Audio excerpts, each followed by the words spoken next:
and welcome from the Auto.AI 2018 here in Berlin. My name is Maria and I'm standing here with Frank Köster from the German Aerospace Center. Hello.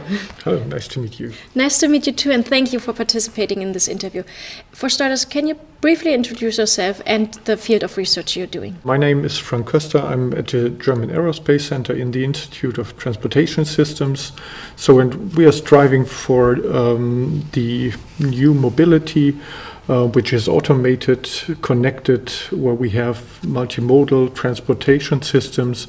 And within the Institute, I'm responsible for the business development branch. I'm working on the strategic outline of our research.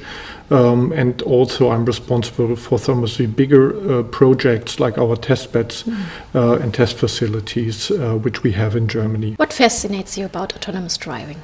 So for me, autonomous driving is one key element of future mobility. We have currently the chance to rethink some of our structures, how traffic is organized, how traffic is controlled.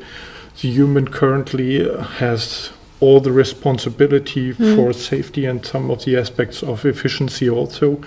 And this is a burden which we can now put more on the technical side, so that the technical systems can be responsible for raising efficiency and also comfort and safety in the traffic system of the future. And your case study is about the integrated uses of synthetic and real-life data for AI Based Automotive Systems. Long title. Yep. Can you please share some insights with us?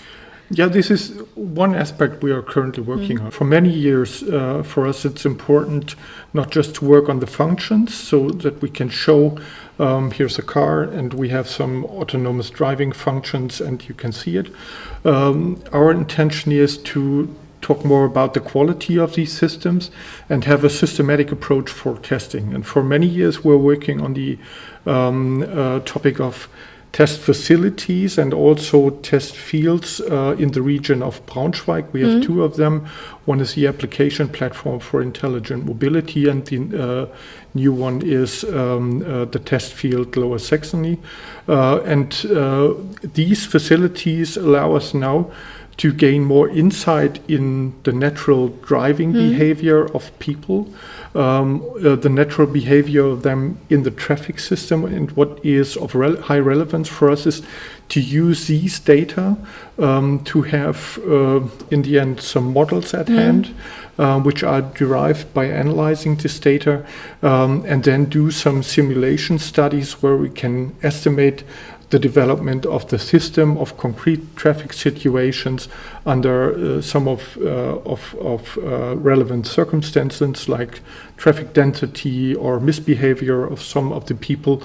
And we want to use these data, also the real world data, integrated in some test procedures to estimate test cases and do some advances in the area of systematic testing of these systems. You said you take real life data from how pedestrians behave, how car drivers behave, and so on and so on. So how can you predict that to really make the test safe and validate really your thesis that you have before, or your system that you have before? Yeah, this is really the hard part of this work. So the easy part is to collect all the data. So we have some camera-based system or radar-based systems. Some of them are fixed installed at some intersections. Some of them are mobile, or we have some sensor system within our research vehicle. So this is the easy task, just to have a look on the real world. And the second thing is then to analyze the data. So what are the cause and effect relationships which are relevant for situations which are safe or critical or overcritical? And we are working on measures to detect these situations so that in the end we can analyze the data automatically. So and the next step is to integrate this knowledge in some models. For instance, a virtual pedestrian or a virtual driver. And then we want to integrate these models in a mixed simulation where we have the virtual pedestrian, virtual drivers, but also our automated vehicles. And we want to see, okay, what is the type of interaction? Is it safe or is it unsafe? How can we change the situation? For instance, we can retrain the AI systems in the automated vehicle, or we have to come up with other solutions from the normative or regulation of the traffic system. You just talked about AI and retraining AI based on an unsafe or safe situation. Is AI the solution alone for autonomous driving, or are there other components? From my perspective, we have two different approaches to come to an automated vehicle. One is more or less engineering and using analytical methods to come up with a driving function. So and the other approach is you want to use some data and you want to use it for training of algorithms which are then the driving function. So these are two totally different approaches. One is more restricted to safety, I would like to say, because you have exact knowledge about the algorithms and what they are doing. And the other is more the intention to have an overall driving function which has a good performance in many traffic situations.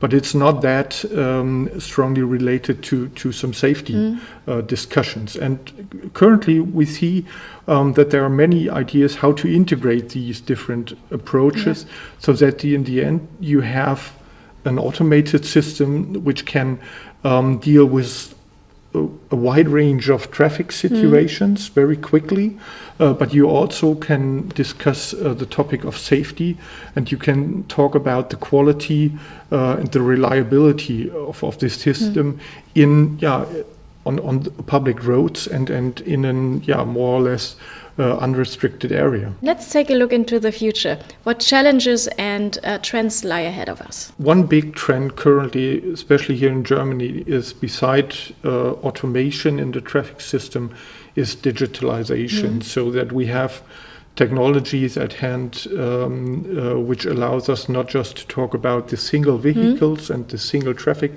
participants, but about cooperative systems where these different systems are integrated in cooperative systems.